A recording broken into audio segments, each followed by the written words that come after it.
Bonjour et bienvenue au podcast de la Fondation Modus, le podcast qui interviewe les acteurs et les actrices du Grand Genève pour mieux comprendre comment décarboner le secteur de la mobilité à l'horizon 2050, mais aussi pour réimaginer à quoi cette mobilité pourrait ressembler. Et aujourd'hui, nous allons découvrir Lemanis, l'opérateur du Léman Express, le train transfrontalier qui relie les territoires autour du bassin franco-valdo-genevois et relie ses habitants en gommant l'effet frontière. Pour nous parler des enjeux et des opportunités de relier les territoires du Grand Genève avec le Léman Express, j'ai le plaisir de discuter avec Mathieu Fleury, qui est le directeur général de Lemanis. Bonjour Mathieu Fleury. Bonjour. Bienvenue au podcast, merci de passer.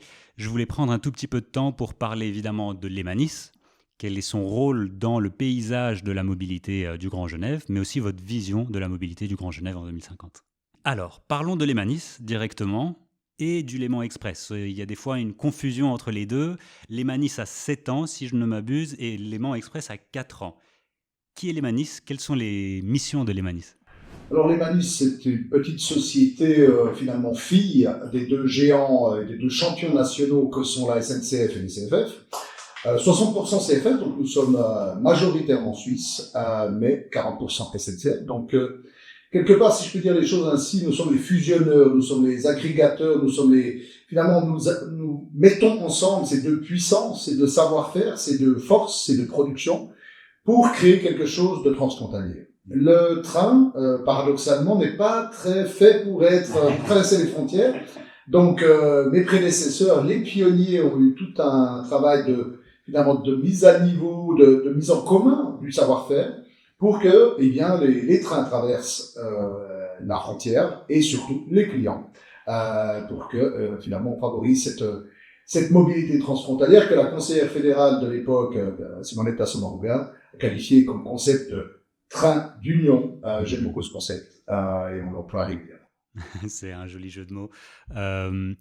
Et qu'est-ce qui s'est passé il y a 7 ans? Pourquoi on s'est dit il faut créer Lemanis? D'abord, c'était un projet qui visait à la mise en exploitation. Donc, il y avait toute une structure qui préparait finalement le terrain. Mais on s'est dit qu'en matière durable, pour maintenir un niveau de qualité et maintenir surtout un dialogue entre les maisons mères, c'était intéressant d'avoir une équipe dédiée à cette tâche, qui a l'air plus simple sur le papier que dans la réalité. Et donc, nous sommes là, finalement, pour promouvoir le produit dont on parlera tout à l'heure, c'est-à-dire le Léman Express, mais aussi et surtout pour créer des plateformes, des zones de discussion et de mise en commun entre les collègues de la SNCF et des CFF qui produisent pour nous. Les trains roulent, finalement, dans les deux univers, dans les deux pays, selon les règles de chaque pays. Et quelque part, tout se joue un peu à Annemasse, si on veut bien, qui est la gare internationale du secteur, où en fait, quelque part, on continue en France, on continue en Suisse, c'est un peu la plaque tournante de ce système. En effet, parce que j'ai vu également, il n'y a pas longtemps, je pense que c'est le 14 juin dernier, c'était les 40 ans de la ligne Paris-Lausanne. Donc, les voyages transfrontaliers en train ne sont pas une chose nouvelle. Non, elles ne sont pas nouvelles, mais finalement, Genève d'abord a eu quelque part une réalité ferroviaire française. Elle était reliée plus à la France qu'à la Suisse. C'est lié aussi à sa géographie, beaucoup plus de kilomètres de frontières avec la France qu'avec Vaud, et donc la Suisse. Et quelque part, la première étape, c'était l'infrastructure. Et ce mot de CEVA que vous avez certainement déjà entendu, Cornavin, Eaux-Vives, Annemasse, les 4 lettres. D'abord, il a fallu relier les deux réseaux nationaux. Et c'était le grand projet qui a duré très longtemps et qui a été très polémique aussi. C'était simplement créer un trait d'union, évidemment, et un tunnel, puisque c'est essentiellement sous terre, entre les deux réseaux. Et ça a permis de mettre en commun les deux réseaux, français et suisses, pour ensuite créer ce que nous employons en termes de périmètre, le périmètre du Léman Express, c'est-à-dire franco-valdo-genevois, comme vous l'avez dit, qui regroupe deux pays et deux cantons. Oui, c'est vrai que c'est pas une mince affaire. On a l'impression qu'il y a que quelques kilomètres qui nous séparent, mais au final, il y a le chaînon manquant qui est resté, et c'est du physique, c'est pas juste du théorique et du législatif. Et c'est des centaines de millions aussi, un investissement extrêmement lourd, dans une zone très peuplée, très bâtie. Quelque part, si vous regardez le tracé, je dis souvent à des personnes qui ne connaissent pas Genève, qui imaginent finalement qu'on a creusé un tunnel sous Genève. Pas du tout. Si vous regardez, c'est clairement un nouveau secteur et nous participons et nous encourageons finalement tout un projet d'aménagement du territoire aussi. Il y a tout un développement, quasiment une deuxième Genève qui se crée autour de ce CEVA, autour de nos gares. Et là aussi, il y a tout un développement aussi bien de l'habitat que de l'emploi dans ce pôle extrêmement dynamique qu'est Genève et les environs. Et donc, on a parlé du Léman Express, vous avez parlé des maisons mères CFF, SNCF Voyageurs. Finalement, Lemanis est là pour faire rouler les choses, si je puis dire. Mais finalement, les rails appartiennent aux partenaires, les véhicules appartiennent à Lemanis, aux partenaires. Comment ça fonctionne ? Non, c'est une toute petite chose, quelque part. En fait, peut-être c'est un facteur aussi de réussite. On m'interrogeait quelque part si on avait eu des problèmes culturels au départ. Et à la vérité, nous sommes très peu intégrés. Quelque part, comme vous l'avez remarqué, eh bien, on a collé deux réalités, deux manières de faire et deux propriétaires aussi des réseaux. Et en fait, on n'a jamais eu de problème véritablement culturel puisque chacun est, entre guillemets, resté chez lui. La nature transfrontalière du Léman Express est essentiellement liée à ses clients. Quelques trains circulent aussi à travers la frontière, en soi, mais à la vérité, c'est ce lien ténu que nous assurons au jour le jour. Nous sommes une PME, nous sommes moins de 15 personnes, donc c'est aussi vous dire que quelque part les choses fonctionnent bien, mais ces petits réglages font toute la différence. Je vous prends ne serait-ce qu'un seul exemple. Qu'est-ce que c'est un jour férié du Léman Express? Est-ce que c'est les jours fériés des Genevois? Est-ce que c'est les jours... Eh bien, nous avons un régime particulier. Vous voyez où va, on dit le diable se dit dans les détails, voilà. Et c'est ce genre de choses qu'on doit faire rouler, parce que sinon, vous aurez des clients mécontents parce qu'ils vont croire qu'ils sont un jour normal et ce sera un jour férié.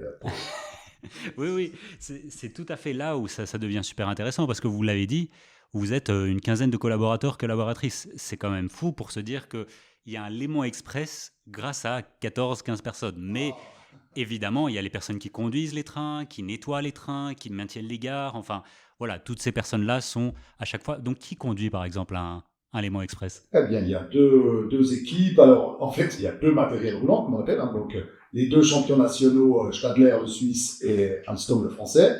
Et en fait, eh bien, les conducteurs ne roulent pas chez l'autre, enfin, quelque part. Enfin, à part Annemasse, comme je vous le disais, tout se joue un peu dans cette gare-là, où il y a un changement de conducteur.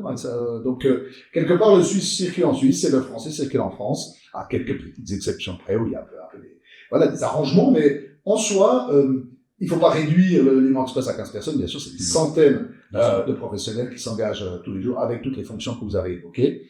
Et typiquement, on a eu des problèmes de planification des conducteurs qui ont touché la Suisse. Tout à coup, nous étions un peu courts en termes de conducteurs, et ça a touché que la Suisse. Il y a par exemple des troubles sociaux qui ont eu lieu en France, et bien là, à l'inverse, cela n'a touché que la France. Les systèmes sont prévus pour vivre aussi de manière indépendante en cas de problème de notre côté. Donc, l'idée est extrêmement forte, mais au niveau de la réalisation, quelque part, le côté international est, à la vérité, assez faible. Ça se résume par un manuel d'exploitation qui résume ces règles communes que nous avons dû trouver, et nous en sommes le garant. L'autre grande fonction, c'est de faire exister le produit Léman Express ici dans la zone, le faire connaître, le développer et assurer son succès. Voilà. Oui, ça paraît simple comme ça, mais au final... avoir des règles de plusieurs pays en même temps et qui fonctionnent en même temps, enfin, c'est pas si évident. Alors, parlons du Léman Express peut-être, ou l'ex pour les intimes. J'ai noté ici, il y a 6 lignes, une quarantaine de trains ou de véhicules roulants et 70 000 passagers par jour, c'est plus ou moins ça? C'est bien juste. Donc, effectivement, 6 lignes. Et quelque part, il faut toujours rappeler, là aussi, que nous ne résumons pas ce qu'on pourrait appeler la fonction métro de cœur de ville. Ce CEVA qui a marqué les esprits parce qu'il a été beaucoup utilisé, et n'est qu'une partie de notre réalité. On va jusqu'à Évian, on va jusqu'à Saint-Gervais, on va jusqu'à Annecy, on va jusqu'à Bellegarde et Coppet, et quelque part c'est une belle toile d'araignée, et osons le dire aussi dans un des plus beaux endroits du monde. C'est aussi une chance extraordinaire pour un RER qui à la base n'est pas forcément comme acronyme sexy, mais nous sommes dans une zone extrêmement belle et intéressante. Et quelque part, nous avons effectivement 40 trains, mais à destination des clients, c'est 240 trains qui qu'on peut prendre au jour le jour chez nous. Les 70 000 ou 70 000 pour traduire et être non discriminant, eh bien, sont bien au-delà des objectifs. Nous avions comme objectif, qui nous avait été donné, d'être à 50 000 au bout de 4 ans. Nous allons bientôt fêter nos 5 ans et nous sommes à 70 000. Pas loin de 50% de plus. Comment cela s'explique? Ces prévisions, qu'on pourrait dire fausses aujourd'hui, mais c'est aussi lié au développement, disons, rapide et massif de la région. Et en fait, le long de Suleiman Express, si vous le prenez, vous allez voir un vaste chantier de développement. Annemasse, pour ne prendre qu'un exemple, est une ville en révolution qui est très directement liée à Suleiman Express.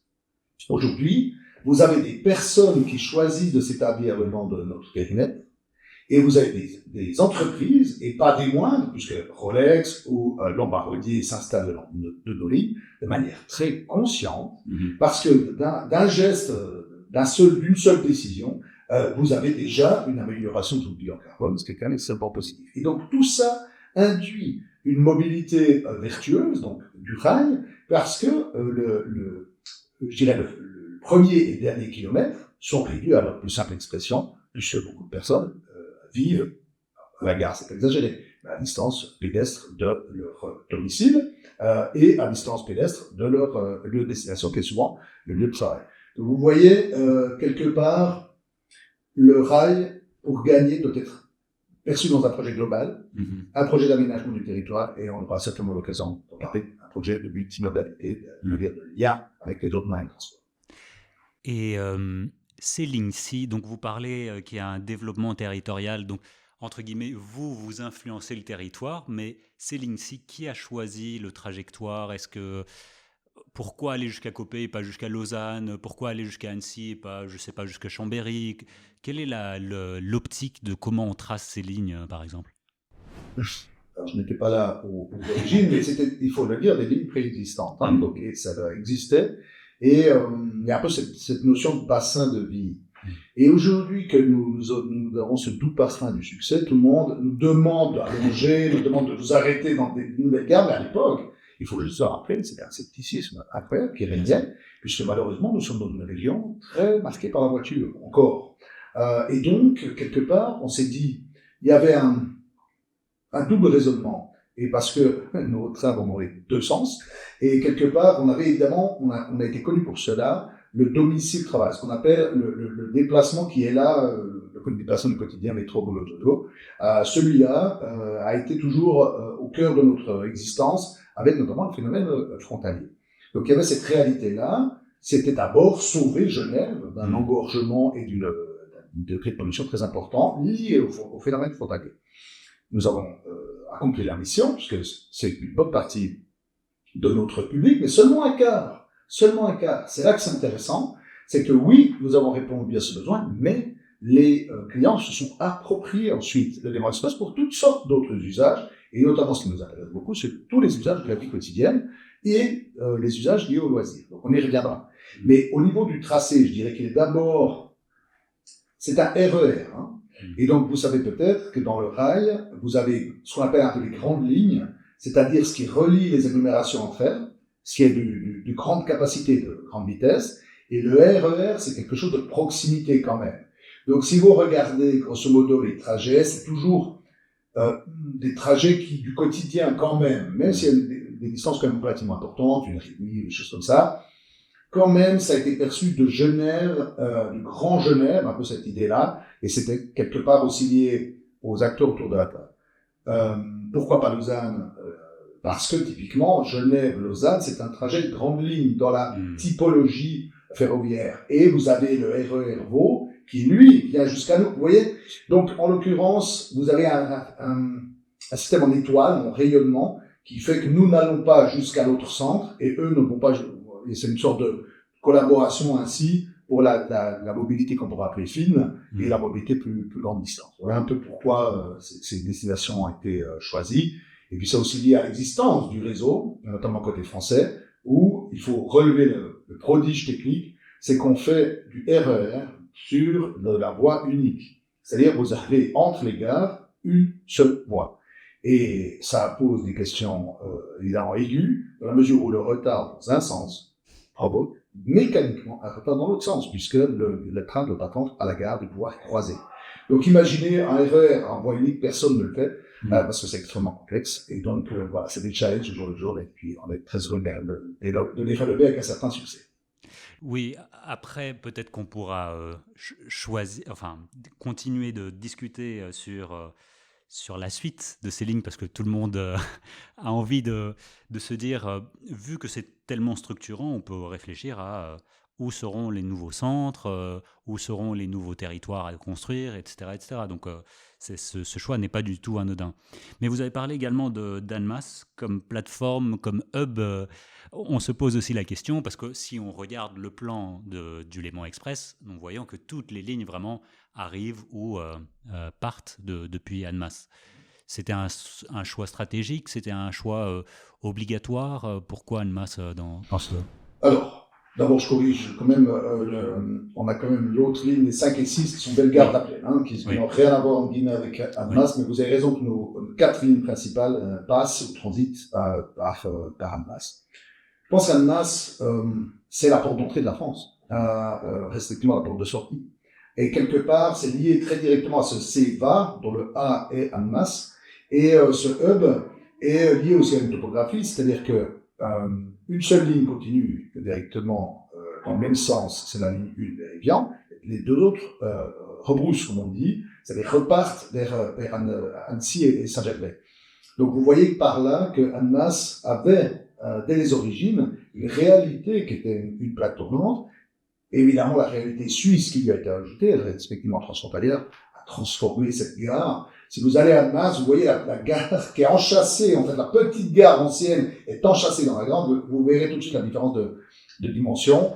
C'est là que tout se joue, finalement, en termes transfrontaliers. Ce qui est intéressant, c'est que beaucoup de clients français, venant de nos terminus, changent à Annemasse et continuent en France. Par exemple, des lignes, des personnes des clients peuvent continuer sur Saint-Gervais ou autre. Donc il y a toute une réalité France, comme il y a une réalité Suisse, qui n'a rien à voir avec le transfrontalier et qui est bien très vivace et qui répond manifestement à un besoin qui n'avait pas été forcément autant identifié. Et si je peux encore ajouter quelque chose, c'est que par exemple on découvre des usages où en fait le Léman Express a été prévu comme une étoile autour de Genève, mais il y a des petites étoiles dans la galaxie qui se développent, c'est-à-dire par exemple vis-à-vis d'Annecy, vous avez des personnes qui ne vont pas du tout direction Genève et qui partent de nos villes, de nos gares, vers Annecy. C'est-à-dire que nous avons un trafic de banlieue d'Annecy, si on passe l'expression, comme on a le même phénomène à Evian ou à Toulon. C'est-à-dire que, oui, étant financé fortement par Genève, il est un peu genevocentré, bien sûr, ce Léman Express. Pour autant, ensuite, les clients, eux, en font quelque part ce qu'ils veulent. Et c'est très intéressant de voir des développements d'agglomération qui n'étaient pas forcément attendus. Et notamment Annecy a un trafic de banlieue qui le dessert avec nos lignes, c'est-à-dire dans le sens d'Annecy et non dans le sens de Genève. Oui, c'est évidemment très intéressant quand on regarde la carte, encore une fois. On pense à énormément de choses. On regarde la ligne Annecy-Annemasse, on se dirait, bah tiens, pourquoi ça ne va pas directement? Si ça va directement, ça signifie des nouvelles infrastructures, ça signifie des nouveaux territoires. Enfin,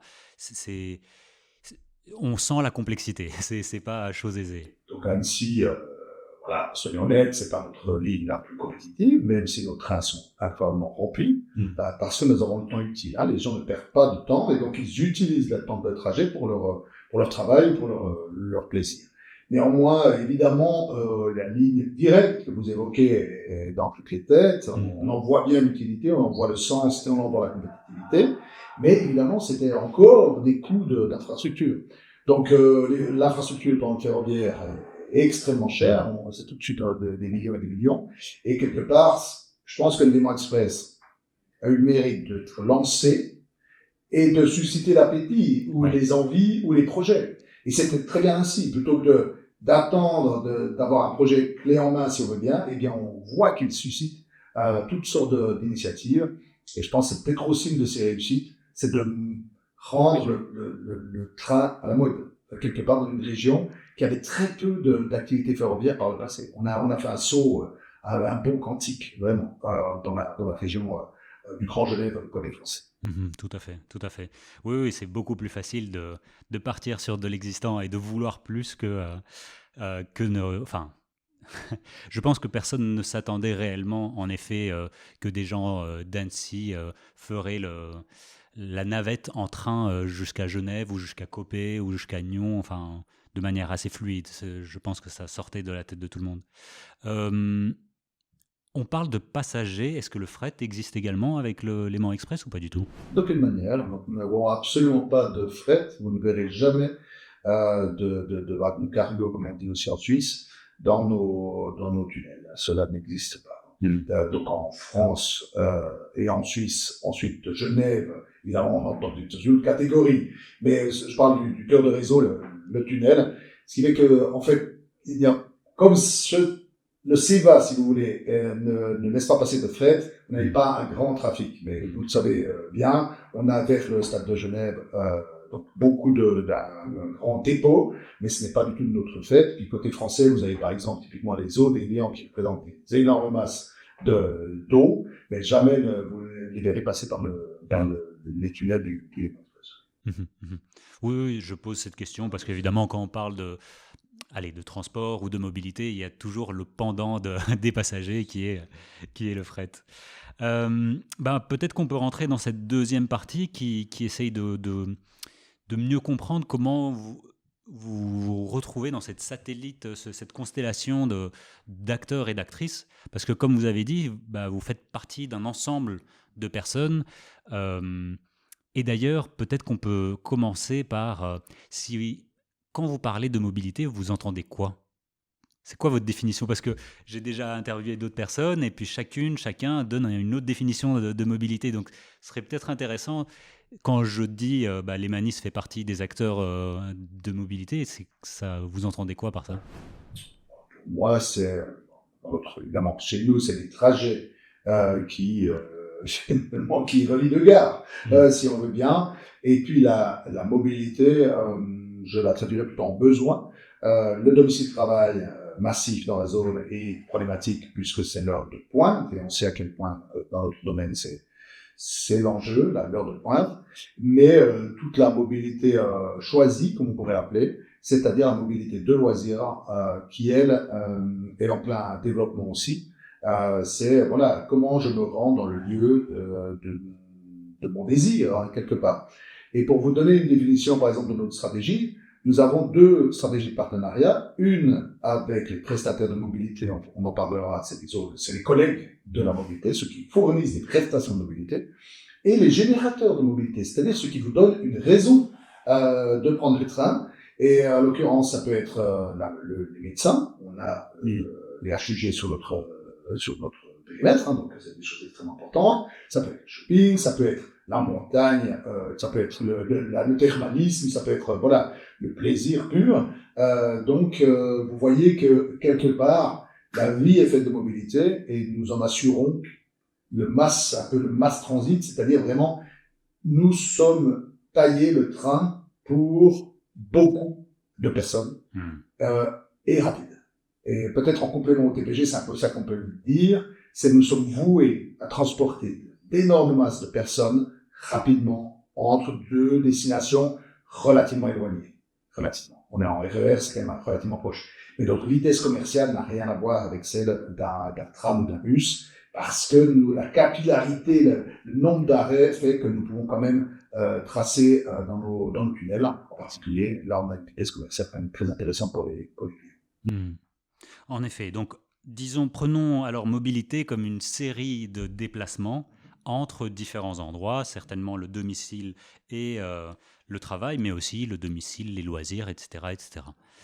Donc vous faites partie d'un chaînon de ces déplacements, si on veut. Il y a avant vous, après vous, de temps en temps, pour aller au travail ou pour aller au loisir. Comment vous vous connectez alors avec les autres personnes dans cet écosystème? Nous avons la faiblesse de croire que nous sommes la colonne vertébrale de la mobilité. Chaque personne, j'imagine. Non, je ne crois pas. C'est-à-dire que, en l'occurrence, je crois un épisode qui s'est déroulé avant notre création. Les TPG, sous incitation politique, ont entièrement revu leur politique finalement de mobilité, justement, avec des nécessités de se rabattre sur la gare du Léman Express la plus proche et de ne pas faire de parallélisme avec notre travail. Donc, complémentarité et non concurrence. Là, c'était extrêmement révolutionnaire. Les TPG étaient un peu, pour passer l'expression, seuls chez eux. Ça a pu donner peut-être des réflexions, des réflexes de crainte, de mécompréhension. Mais en fait, ce qu'ils ont remarqué, c'est qu'il n'y a eu aucune cannibalisation, mais bien au contraire, irrigation mutuelle. C'est-à-dire que à chaque fois que les TPG ont rabattu leur ligne vers nos gares, eh bien, l'usage a été favorisé pour le client, et donc il s'est rendu compte que le côté pratique était meilleur. Donc quelque part, le transport public gagne ensemble, et c'est dans cette mesure-là, pour répondre à votre question, que tout l'enjeu pour notre branche, c'est de devenir quasi aussi fluide et facile que la voiture. La voiture, on fait ce qu'on veut, malgré les bouchons, etc. Elle vous attend devant chez vous, et bien souvent, vous avez une place de parc à votre destination, notamment devant votre place de travail. Nous, eh bien, comme je vous le dis, on est complémentaires. Donc, quelque part, souvent, vous prenez plusieurs moyens de transport quand vous prenez les transports publics. Ça peut être, alors, dans le meilleur des cas, à pied jusqu'à la gare, le train et à pied, magnifique. Ensuite, plus loin, si on allonge quelque part, on a du bus, du tram, ou de la voiture, justement, avec la problématique des parcs and ride. Ok, vous êtes plus loin, vous arrivez jusqu'à la gare la plus proche, et ensuite vous prenez le train. Très bien. Ensuite, vous avez les vélos, qui sont une immense révolution en cours depuis le Covid. Tout à coup, le vélo, d'une sympathique activité quelque part de loisir, est passé dans un vrai moyen de transport. Vous le voyez quand il fait pas beau.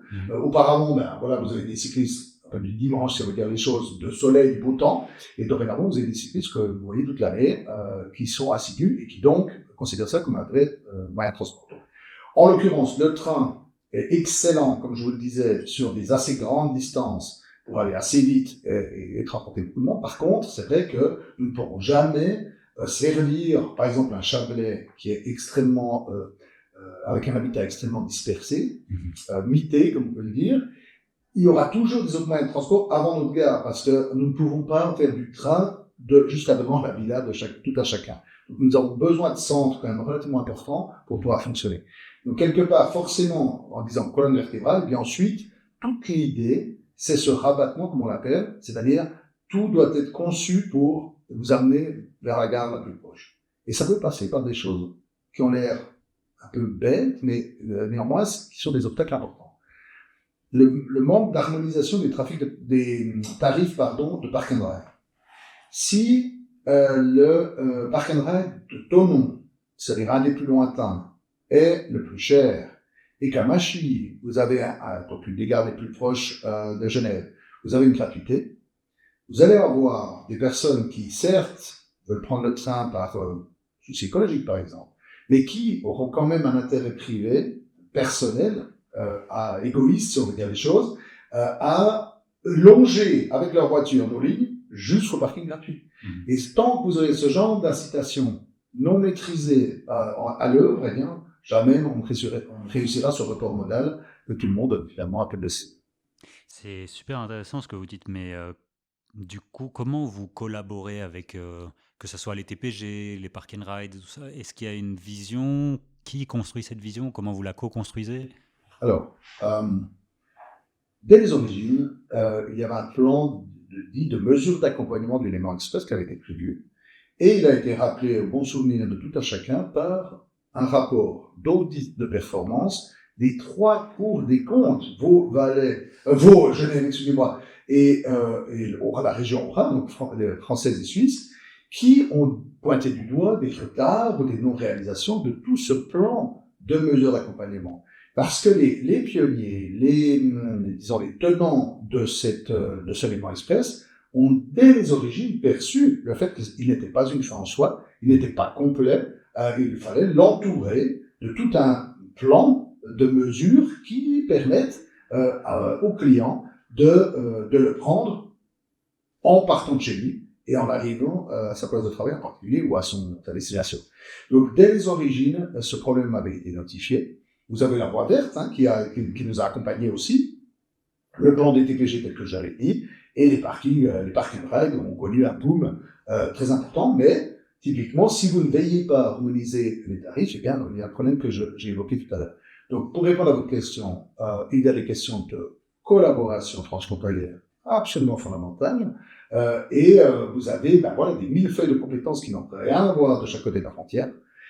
Et comme notre réussite, de la même manière, la réussite politique de tout cela se basera sur ce que nous avons appelé l'effet miroir, c'est-à-dire qu'à un moment donné, nous avons dû traduire la structure CFF en structure SNCF et vice-versa, pour que les bonnes personnes se parlent au bon moment et sur les bonnes questions, afin que les ratés de communication liés à nos différences d'organisation puissent être évités. Et ça, c'est un enjeu absolument fondamental de faire en sorte que ce destin commun qui unit les habitants de cette zone, qui est la nôtre, soit aussi lié à une gouvernance adaptée à cette réalité et non, finalement, nous devons gommer l'effet frontière. Eh bien, est-ce que aujourd'hui cette frontière pose pas plus de problèmes qu'autre chose, avec des différences de décision de part et d'autre, alors qu'il y a une influence évidente. C'est clair que les Suisses sont influencés par ce qu'il se passe de l'autre côté de la frontière, et de la même manière, nos collègues français sont touchés par typiquement des décisions d'infrastructure comme celles qu'on a vécues là. Donc il y a un vrai destin commun, et donc un besoin de gouvernance commune, et elle est dans les discussions. Elle n'est pas encore totalement en place, mais les dialogues sont là, au plus haut niveau. Oui, mais enfin, dès qu'on commence à réfléchir, comme vous avez dit, les détails, c'est 2 cantons, un département ou une région, je ne sais pas combien de communes si on les compte une par une que vous touchez, et les compétences se distribuent à différents niveaux législatifs. Le park and ride certainement au communal, le Léman Express ça va être plutôt quasi au national. C'est un casse-tête incroyable d'agencer tout ça. Et je pense que notre fierté, notre défi, c'est de ne pas en faire souffrir un individu. C'est-à-dire que notre complexité est énorme. Même le rail, qui a l'air très simple, d'apparence, est d'une immense complexité. Et pour autant, il doit avoir l'air simple.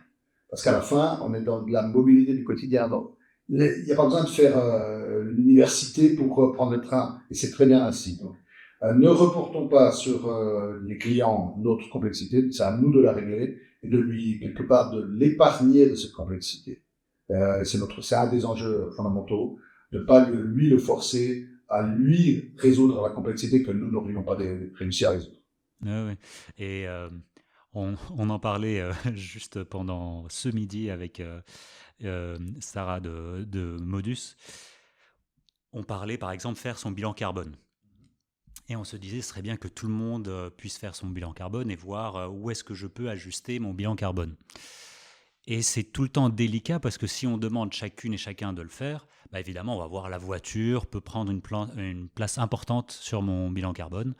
Mais comme vous dites, si les choix, les solutions ne sont pas là, et évidemment, dans ce cas-ci, c'est vous, c'est les différents gouvernements, c'est les différentes communes qui mettent ça en place, ça devient quasi le parcours du combattant et de la combattante pour y arriver. Donc même si moi j'ai envie de réduire mon bilan carbone et je veux prendre le train et que c'est une catastrophe pour y arriver, c'est quasi impossible. Donc il y a la limite de l'individuel et la limite du collectif et elles doivent se rejoindre quelque part, j'imagine. Je pense aussi qu'il faut faire preuve d'empathie. C'est-à-dire que je pense que Genève, notamment avec la gratuité qui est prévue pour les jeunes, peut rêver d'une génération de ces jeunes-là sans voiture, possiblement. Notamment si vous restez à Genève, c'est un choix tout à fait cohérent parce que votre offre de transport et la densité de celle-ci rend les choses, et évidemment les embouteillages de voitures rendent les choses, c'est un choix tout à fait conscient et sensé. Maintenant, de dire qu'il faudrait que les jeunes, quelque part du Chablais, par exemple, prendre l'exemple, direction Évian, fassent la même chose, alors que leur réalité est complètement différente, eh bien, ce serait un peu injuste, parce qu'ils ne partent pas sur la même ligne de départ.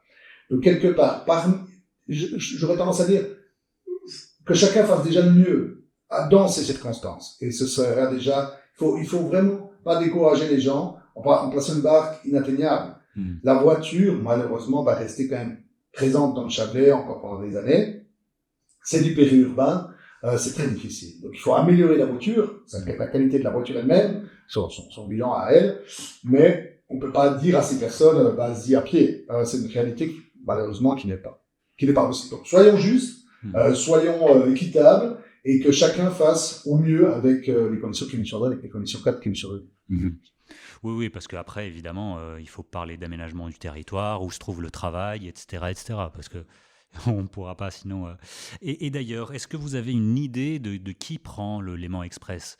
Est-ce que ces personnes, c'était des anciens automobilistes ? Est-ce que ces personnes ont déménagé ? Enfin, est-ce que vous avez une petite idée de ces clients, ces clientes ? Qui sont-ils ? Qui sont-elles ? Pourquoi elles prennent le Léman Express ? Oui. Donc nous leur posons la question. Et en fait, alors ça, voilà, subjectivement, donc on a deux critères de succès. Les 70 000 dont on a parlé ensemble, c'est-à-dire les personnes qui sont dans les trains, et l'autre critère de succès, c'est de les prendre à la route, c'est le report modal. Et en fait, objectivement, nous avons quand même un chiffre qui est quand même plutôt spectaculaire. C'est les sensors qui sont à la gare, donc à la gare, je suis toujours à la gare, c'est l'obsession, la douane, toi les malins. Les pionniers ont eu l'intelligence de placer des compteurs à la douane. Et ainsi, on sait, par la baisse du volume des voitures qui passent à cette douane, qui nous concerne, qui en parallèle à notre trajet, et bien quelque part, cette baisse, en tout cas une bonne partie, peut nous être imputée. Et c'est quand même moins 27% depuis notre lancement, ce qui est un chiffre très respectable. Le problème que nous avons, c'est que le Léman Express est lancé dans un contexte d'explosion démographique et d'explosion du phénomène frontalier. Oui. Donc, quelque part, j'ai tendance à dire que ce succès du Léman Express a permis d'éviter le chaos, mais là, on n'a pas tout résolu. Parce que quelque part, si on avait une population constante et phénomène transfrontalier constant, l'impact aurait été encore plus grand, selon toute vraisemblance. Mais dans un contexte haussier, eh bien, l'enjeu pour nous maintenant, c'est de répondre au succès, de pouvoir absorber un maximum de cette hausse démographique et hausse transfrontalière, pour éviter que le engorgement finalement qu'on a connu reste le même, indépendamment de tout quoi qu'on fasse en matière de transport. Il y a plus de mobilité, et donc, d'autre part, a certes augmenté, mais dans une mobilité globale qui, elle aussi, a augmenté. Oui, c'est intéressant. Dans un contexte de sobriété, dans un contexte de diminution, parce qu'il y a trop, c'est vrai que vous faites ce que vous pouvez, mais de toute façon, vous ne pouvez pas tout contrôler. Vous êtes aussi pris dans le piège de faire autant que possible, quoi. Parce que est-ce que ça serait possible, enfin, est-ce qu'il y a des chiffres on pourrait accommoder le double de passagers Comment vous pourriez faire face à cette hausse démographique ? Alors, il y a des projets tout à fait concrets que nous appelons de nos voeux matériel roulant 2 fois plus capacitaire, donc à 2 étages en particulier, pour dire les choses, donc d'absorber une partie de cette hausse. Donc, grosso modo, je ne vais pas dire doubler notre fréquentation, mais pas loin. Voilà un projet tout à fait concret. En fait, quelque part, on peut faire rouler plus souvent des trains, mais de toute façon, vous avez besoin de matériel roulant, vous avez besoin de trains. Et donc, l'enjeu est là. Et c'est que malheureusement, c'est pas comme la voiture. Vous n'avez pas un concessionnaire qui vous allez chercher votre train. Donc, c'est des commandes, ça prend des années, ça coûte des millions, une nouvelle fois. Et voilà, c'est ça. On commence à dire le Léman Express est victime de son succès. Non, pas encore. Nous pouvons encore absorber, mais quelque part, c'est aujourd'hui qu'on doit prendre les bonnes décisions pour que demain, les personnes ne se détournent pas de nous par incapacité à trouver de la place, par exemple, tout bêtement. Ouais. Donc voilà une réponse tout à fait concrète.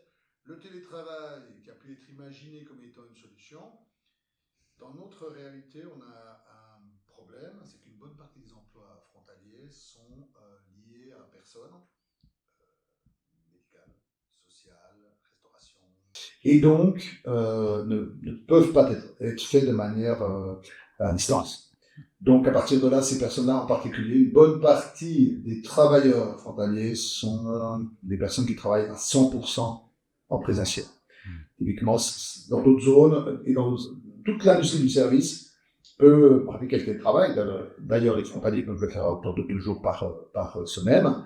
Mais voilà, même le bancaire, pour des questions de confidentialité et autres, ne travaille pas le home office.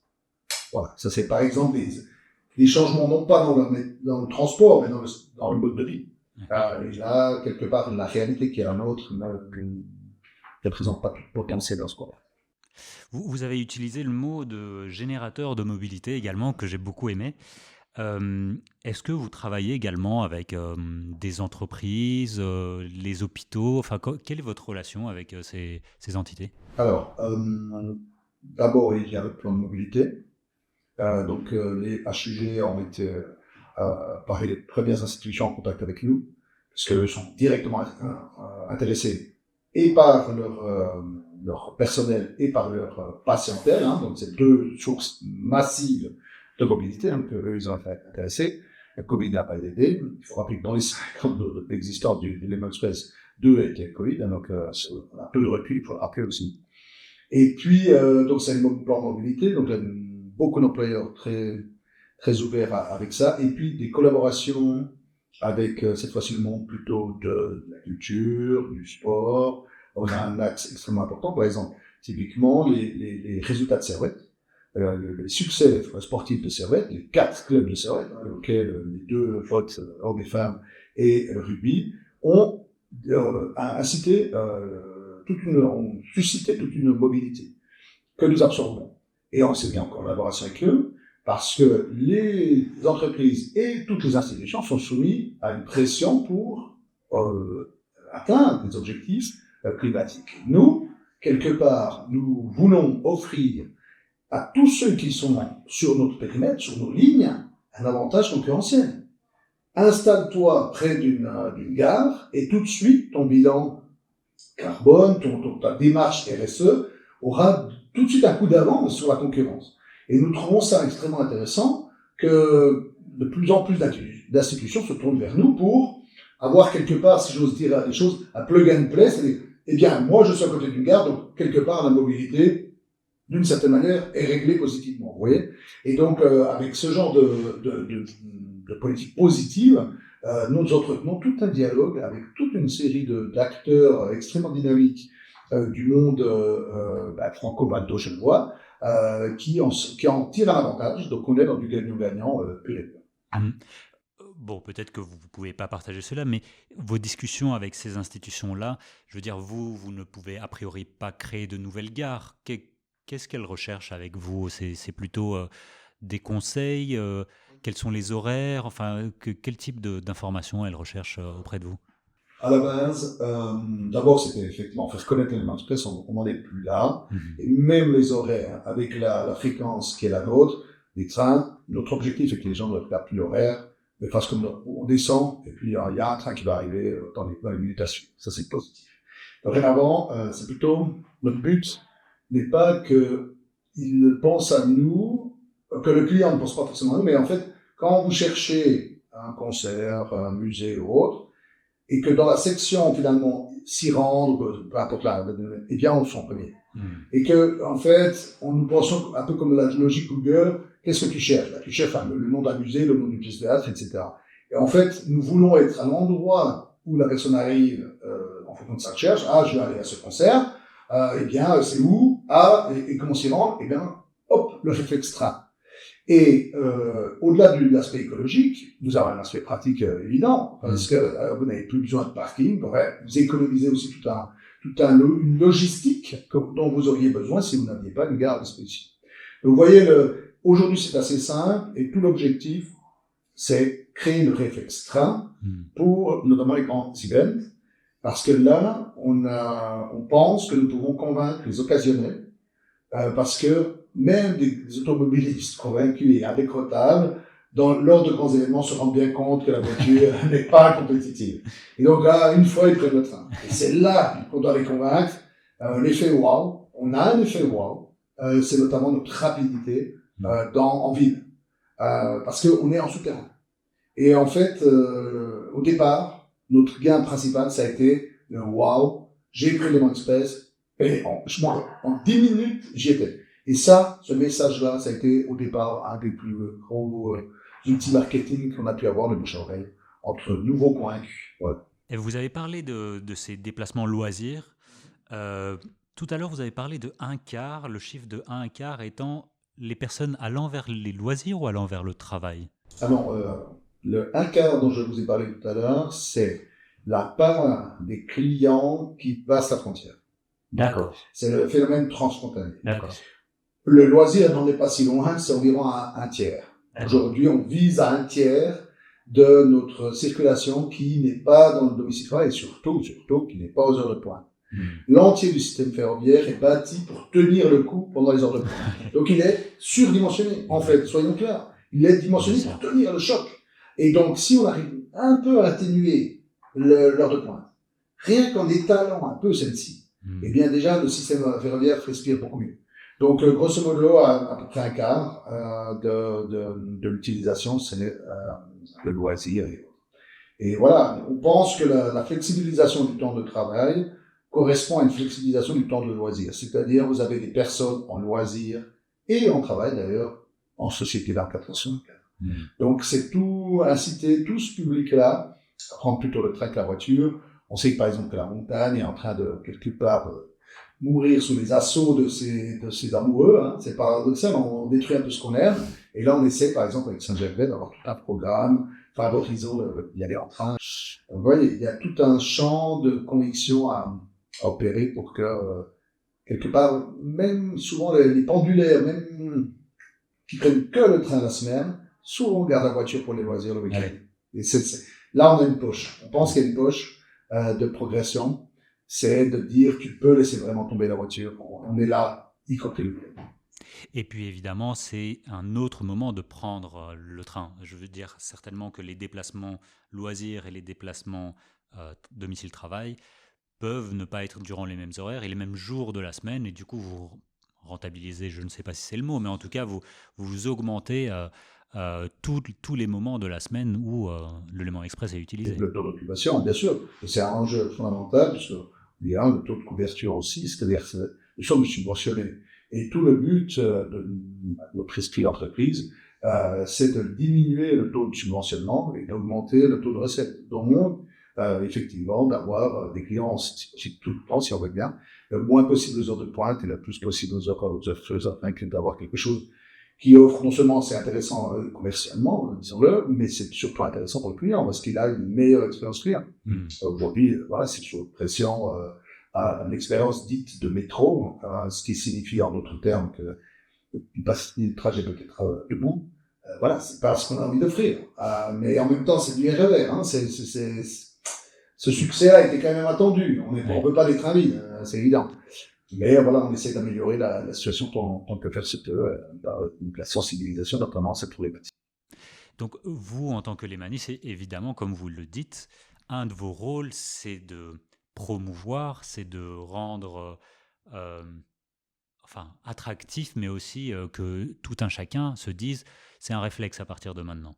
Donc il y a quand même pas mal de marketing autour de lémaniste. C'est pas juste regarder tous les textes de loi et essayer de cocher des cases. C'est vraiment s'imaginer, se mettre dans la peau des gens et se dire quels sont tous les cas d'études où une personne aurait besoin d'un train et essayer après d'aller toquer à la porte de ces personnes-ci ou des structures et essayer de les convertir, c'est un peu ça? Donc, qu'on soit clair, comme on allait parler du Léman Express, c'est là que je viens avec lémaniste comme société dite de produits. Nous sommes obsédés par le produit, donc nous sommes avant tout une société de marketing. Donc là, pour rendre ce train sexy, RER, à la base, c'est non, vous voyez, c'est la on pense à Paris directement. Exactement. Oui. C'est pour ça que vous ne m'entendrez jamais dire RER. J'ai toujours Léman Express. Positionnement plutôt quali, comme diraient les jeunes, quali, belle expérience client, et puis un standard de cool. C'est-à-dire que aujourd'hui encore, la voiture, dans beaucoup d'esprits, est un passage à l'âge adulte, est quelque chose autour de la liberté. Nous essayons de montrer que le train peut vous offrir une très belle expérience de simplicité, de lâcher prise, pas de soucis, et surtout, il y a un des arguments clés, donc il y en a deux arguments clés. la durabilité, bien évidemment, l'absence écologique, mais l'autre, c'est ce qu'on appelle le temps utile. C'est-à-dire le temps de qualité que vous avez, votre temps de trajet n'est pas perdu. Et si vous prenez le train aujourd'hui, vous vous rendez compte que chaque personne utilise à bon escient son temps de trajet. Soit les réseaux sociaux sont sa vie privée, soit déjà travailler. Donc la pendularité, on se rend compte de plus en plus qu'elle est liée à une qualité de présence dans le train plutôt qu'à une brièveté. Sous-entendu, ne pas, par exemple, devoir changer devient essentiel parce que peut-être vous êtes en train de faire un dossier, vous êtes en train de faire un call. Donc, nous, on est là autour du deuxième bureau, respectivement du deuxième salon, un endroit où le temps n'est pas perdu. Et ça fait quand même une différence sensible. Dans voiture, ben voilà, on monte dans la voiture, jusqu'à l'arrivée, ben voilà, peut-être vous pouvez écouter la radio, très bien, mais votre attention est différente. Donc on est dans tout un projet aussi de podcast et de playlist pour occuper ce temps utile de manière agréable, apprendre quelque chose, avoir du plaisir, écouter de la musique, et voilà, et rencontrer, et rentrer quelque chose. Le train a un problème, c'est que nous n'avons pas, ce n'est pas un objet de statut. C'est-à-dire, moi, le fait que je suis un fervent du train, c'est dans ma poche, c'est mon abonnement, basta. Et alors que si vous avez une Tesla ou un vélo électrique, vous montrez visiblement un choix de société. Et donc, quelque part, nous, tout notre travail, c'est de rendre cela visible, notamment par les réseaux sociaux, par des détails ou des surprises qui vous permettent de raconter une expérience positive. Et que quelque part, ça devient ça, ce qui est nouveau. Et je pense que la nouvelle génération peut être sensible à ça. Je vis une expérience positive en toute bonne conscience. On voit que ça marche. Oui, j'imagine qu'évidemment, si vous sponsorisez également, j'ai vu des événements sportifs, enfin, vous êtes plus présent dans la tête des gens. Parlons peut-être du rôle de l'Emanis dans la transition bas carbone du Grand Genève. Évidemment, c'est l'éléphant dans la pièce. Donc, tous les véhicules roulent sur de l'électricité, j'imagine. L'électricité dans le coin est quand même plutôt verte. La côté suisse, elle est essentiellement hydraulique, bien sûr, puisque les CFF avaient été pionniers dans le côté barrage pour l'électricité. En France, il y a peut-être plus un mix où le nucléaire est peut-être plus présent, où on sait les stratégies. Nous sommes tributaires des stratégies nationales, forcément. Donc là, on est donc de l'électrique, oui, l'origine est encore en phase d'amélioration. Oui, mais j'imagine que, comme vous dites, les communes, les territoires, les entreprises reposent un peu sur vous pour faire baisser ce bilan carbone. Donc vous êtes vraiment la personne, enfin l'entreprise qui fait du bien à tout le monde. Alors, sur ce terme de carbone, je crois qu'il n'y a pas de discussion. Et quelque part, j'ai dit à mes collègues, nous n'avons pas besoin d'argumenter là-dessus. Nous sommes tellement clairement les champions que voilà, partons de l'idée que c'est acquis. Nous n'avons pas besoin de faire de greenwashing, nous sommes green. Donc voilà, c'est là. Oui. On a parlé tout à l'heure de Paris et du RER de Paris. J'ai entendu qu'il y a pas mal de personnes qui viennent rendre visite au Léman Express. J'imagine que vous également, vous allez piocher ici et là des stratégies, enfin des choses qui fonctionnent dans le train. Est-ce que l'Emanis est unique en son genre? Est-ce qu'il y a dans d'autres pays, il existe également ces mêmes difficultés de transfrontalier et du coup des structures similaires existent? Quel type d'inspiration vous avez par rapport à ce qui existe en Europe ou au-delà? Donc oui, nous inspirons et nous sommes inspirés. Quelque part, notamment, et là c'est pas du transfrontalier, mais c'est les CERM. C'est un sujet qui est très fort côté français. Les services express régionaux métropolitains, le MM métropolitain. Donc c'est nous en fait. On est les deuxièmes à préparer. Mais comme Genève est hors des frontières françaises, et on n'a pas tout de suite été vu par la France. Et maintenant, ils nous ont identifiés, et d'ailleurs, on est en phase d'être labellisé CERM, et donc on voit que c'est un trafic d'abord d'agglomération métropolitain, si on veut bien. Et l'autre volet, c'est le côté transfrontalier, et là, nous sommes plutôt une source d'inspiration, notamment du côté bâlois, puisque sur Bâle, vous avez la même réalité franco-suisse, et vous rajoutez encore l'Allemagne. National. Donc là, mes collègues ont eu l'immense avantage par rapport à nous, c'est de pouvoir dire ça marche et ça existe. Ça existe, Donc nous, oui. on a dit, enfin, moi je suis arrivé après coup, mais les pionniers ont dit ça va marcher en se basant sur littéralement rien. L'autre modèle, c'est vrai, si on regarde toute la frontière suisse, c'est Thilo, nos collègues tessinois, avec la Lombardie, donc ils vont jusqu'à Milan. Donc on voit aussi, même phénomène, frontalier, avec l'Italie, même solution, une société fille qui assure la jonction. Donc quelque part, et on s'inspire aussi de Tegeliria, de toute cette réalité transfrontalière, cette fusion des cultures, aussi des manières de penser pour avancer. Donc, juste le RER parisien a peut-être mauvaise presse, mais il transporte en 1 heure ce que les Suisses transportent en 1 jour. Donc, respectant les professionnels, c'est énorme, et je pense qu'à Paris, le RER n'est que les problèmes qu'on attribue au RER sont des problèmes bien plus vastes, comme toujours. Nous sommes porteurs de tout ce que la société a de bon et de mauvais. Et donc, par exemple, un des enjeux, et j'ai plaisir à le dire, c'est que il avait été imaginé par les détracteurs du Léman Express qu'on amènerait toute une délinquance présupposée venant d'Annemasse. Évidemment. Ça n'est pas arrivé. C'est une guerre, mais nous avons gagné pour l'instant la bataille. Les problèmes d'insécurité dans les Léman Express sont réduits à leur plus simple expression. Parce que nous avons beaucoup investi dans les zones, nous avons tout pour terrain. Et voilà. Donc,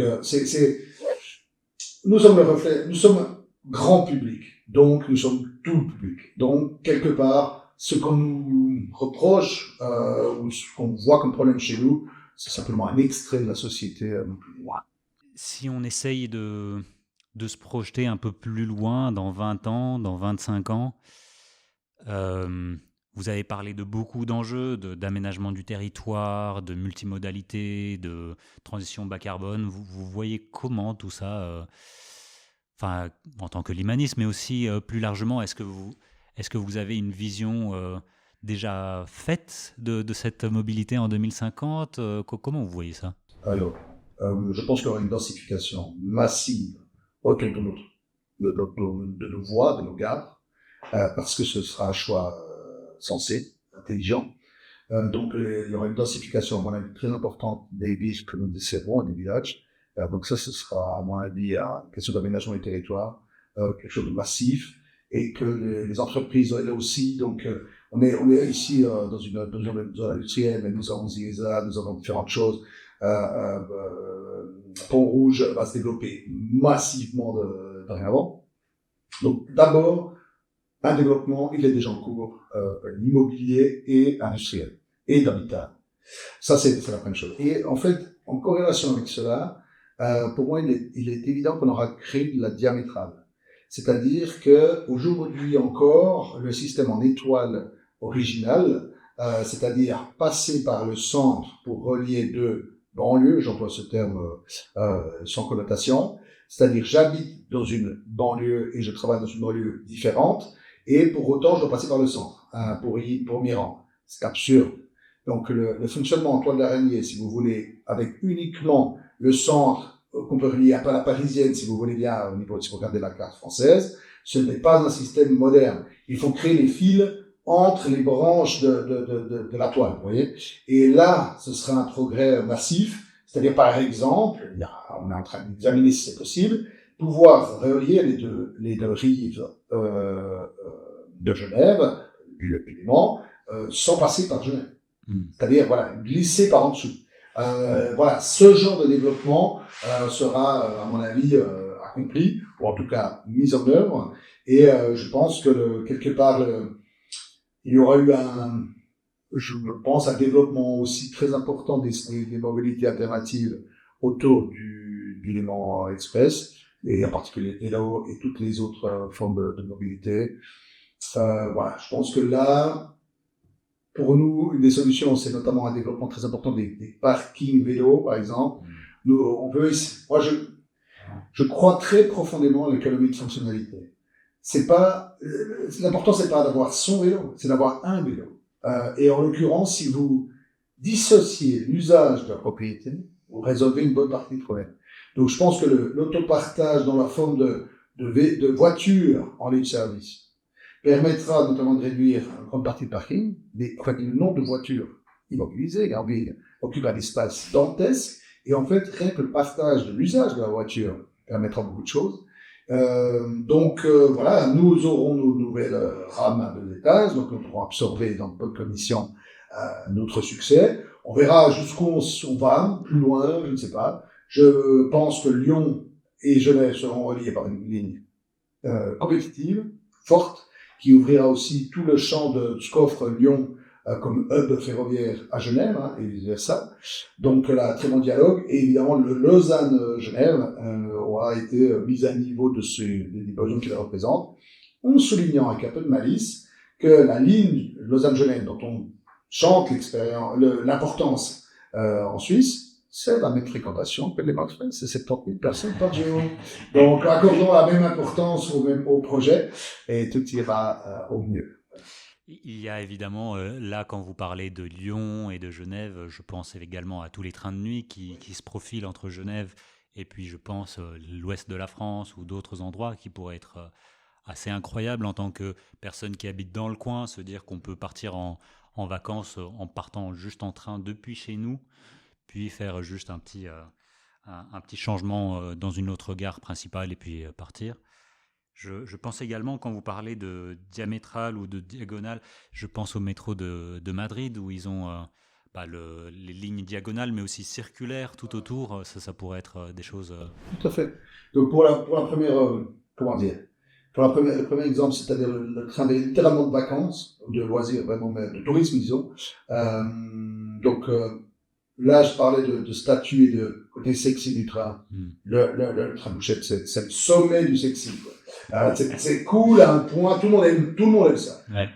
Il y a un problème, économiquement, c'est difficile à rentabiliser, parce que les trains, par définition, qui sont mobilisés à moitié de la moitié de la journée.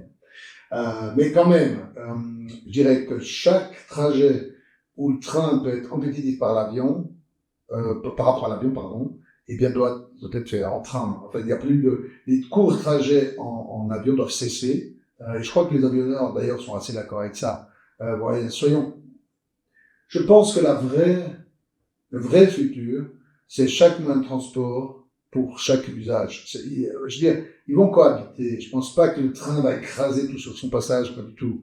Je pense que la voiture restera adaptée, il faudra qu'elle soit plus durable, mais pour autant, vous aurez, je pense, des réalités hybrides chez quasiment tout le monde. Et si on vous dit, regardez autour de vous, regardez à quel point les personnes sont déjà dans une approche hybride de la mobilité. Un peu de vélo, un peu de marche, la voiture peut-être pour amener les enfants, le train pour le reste, etc. Un avion, une fois par an peut-être pour un grand voyage.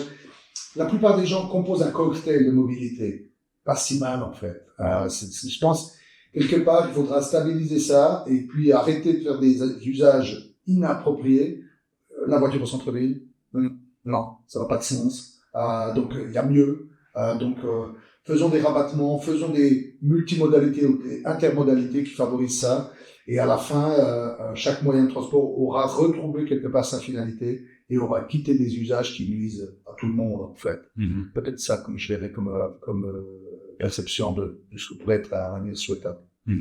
Du coup, évidemment, ça pourrait aussi être l'aéroport de Genève qui change complètement si les trains de nuit apparaissent depuis et vers Genève. Ça pourrait être intéressant. Mais vous savez, l'aéroport de Genève a déjà changé. Si vous regardez, il y a toute une série, si vous observez l'évolution au fil des années, il y a toute une série de destinations que Genève ne fait plus. Parce qu'elles n'ont plus de sens. Notamment parce qu'un des avantages du train, c'est que vous reliez deux gares en ville et non pas à l'extérieur. Et donc là, c'est un autre avantage extrêmement intéressant. Et l'avion ne pourra pas se développer plus que tant, notamment parce qu'il est loin, puisqu'il est en termes de nuisance, notamment inécologique, bien sûr. En plus, vous ne pouvez pas renforcer plus que tant, sans vraiment nuire à la vie des riverains. Donc, vous voyez, quelque part, les autoroutes, on voit bien que les grands développements autoroutiers sont derrière nous aussi. Il y a une stabilisation, une intensification, une répartition du trafic qui se fera relativement naturellement après quelque part les recherches qu'on fait aujourd'hui. Et donc, voilà, je pense que quelque part, les individus prennent des choix individuels que la politique peine à suivre. quand vous décriviez aussi les diagonales ou les diamétrales, mais voilà, tout ce qui peut contourner ce genre de système, les personnes ont commencé à adopter certains comportements, typiquement pour des raisons financières. Je ne peux plus me payer un appartement au centre-ville, donc je vais à l'extérieur, mais pour autant, mon emploi est à un autre endroit où il n'y a pas d'habitat. Je pense que voilà, tant que aussi on dissociera de manière aussi stricte l'habitat du travail, on aura des mobilités. Donc, est-ce qu'on peut pas la vie du quart d'heure, est-ce que c'est pas aussi un biais de se dire, mais concentrons une diversité d'activités, faisant en sorte qu'on peut retrouver ce que nos ancêtres vivaient. Ils vivaient où ils travaillaient. Waouh. Aujourd'hui, ça paraît une bizarrerie. Le luxe, quoi. Ouais. Vraiment, un luxe incroyable. Ouais. Et bien, quelque part, voilà, je pense qu'il y a une réflexion quand même qui doit avoir lieu sur une diversification de l'usage des sols au même endroit. Peut-être pour finir, on peut réfléchir à est-ce que vous, dans vos activités, vous avez certaines difficultés, par exemple, et vous pensez qu'un nouvel acteur pourrait fluidifier, que ça soit la mobilité dans le Grand Genève ou vous faciliter, vous, personnellement, les manifs? Est-ce qu'il manque vraiment quelque chose de manière flagrante Le vélo en libre-service a pris pas mal de retard à Genève, mais il est en train d'être rattrapé. Ça, c'est un acteur très important. L'approche parking, on a une fondation des parkings qui a quand même une finalité très intéressante parce qu'elle est en main publique et donc elle vise aussi une amélioration. Et là, on peut jouer notamment par des tarifs ou des gratuités pour les vélos très favorisantes. Une fois que la voie verte sera terminée, il y en aura aussi des choses. Franchement, en termes d'acteurs, je vois mal. Quelque part. Une connexion entre acteurs peut-être qui manque? Est-ce qu'il y a quelque chose? Mais ça, c'est quelque part, c'est presque intellectuel. Ouais. Parce que, voilà, c'est de se dire la coopétition entre nous. On doit coopérer tout ce qui est possible pour le client, en sa faveur, puis après, nous battre chacun pour le gagner, ce client. Mais quelque part, on doit lui faciliter la vie. Aujourd'hui, on lui complique encore trop la vie par des soucis compétitifs.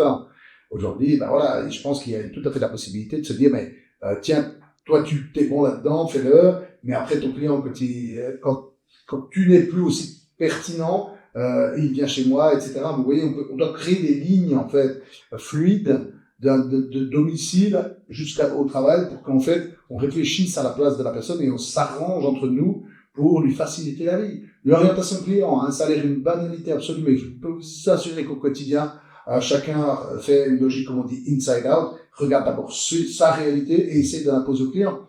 C'est une erreur.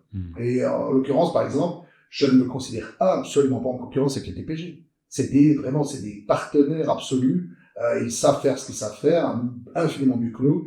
Et nous, on a la faiblesse de croire qu'on sait faire aussi certaines choses. On est meilleurs qu'eux, notamment en vitesse commerciale. Voilà. Reconnaissons ça et concentrons-nous sur nos qualités et vendons-les de concert aux clients. Et à mon avis, on va gagner. Un grand merci, Mathieu Fleury. Mon plaisir. Et un grand merci à vous toutes et tous d'avoir écouté jusqu'au bout. N'hésitez pas à partager cet épisode avec vos collègues et vos amis et à très vite pour un prochain épisode.